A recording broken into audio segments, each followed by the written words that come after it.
நம்ம சென்னை நகரை பொறுத்தவரையில கிட்டத்தட்ட 3200 எம்டிசி பஸ்ஸஸ் ஓடுறதா சொல்றாங்க. இந்த 3200 எம்டிசி பஸ்ஸஸ்ல நாளொன்றுக்கு எவ்வளவு பேர் பயணம் செய்யறாங்க அப்படின்னா கிட்டத்தட்ட 30ல இருந்து 32 லட்சம் பேர் பயணம் செய்யறாங்களாம். இப்படி நம்ம சென்னையுடைய டிரான்ஸ்போர்டேஷன்ல மிக முக்கியமான லைஃப் லைனா இருக்கிற எம்டிசி பஸ்ஸஸ் உடைய ஃபிளீட்டை எக்ஸ்டெண்ட் பண்ண போறதா ஒரு சில மாதங்களாவே தகவல் வந்துட்டு இருக்கு. இப்போ 3200 அப்படின்னு இருக்கிற எம்டிசி பஸ்ஸஸ் உடைய கவுண்டை 4500 வரைக்கும் அதிகரிக்கலாம் அப்படின்னு எதிர்பார்த்துட்டு இருந்த சூழ்நிலையில இன்னைக்கு நடந்த பட்ஜெட் கூட்டத்துல இதற்கான அறிவிப்பானது வந்திருக்கு. நம்ம சென்னை நகருக்கு கிட்டத்தட்ட ஒரு 950 எலக்ட்ரிக்கல் பஸ்ஸஸ் அலோகேட் பண்ணியிருக்காங்க. டீசல்ல ஓடுற எம்டிசி பஸ்ஸஸ் புதுசா ஃபிளீட்ல ஆட் பண்ணாம எலக்ட்ரிக்கல் பஸ்ஸஸ் இன்ட்ரோடியூஸ் பண்ணியிருக்காங்க. இது நிஜமாவே நல்ல ஒரு விஷயம் தான்.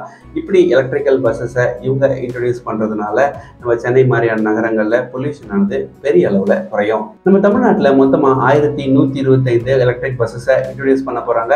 அதுல 950 எலக்ட்ரிக் பஸ்ஸஸ் நம்ம சென்னை நகருக்கு அலோகேட் பண்ணியிருக்காங்க. மீதமுள்ள 175 பஸ்ஸஸ்ல ஒரு 100 எலக்ட்ரிக்கல் பஸ்ஸஸ் மதுரைக்கும் ஒரு 75 எலக்ட்ரிக் பஸ்ஸஸ் கோயம்புத்தூருக்கும் அலாட் பண்ணியிருக்காங்க.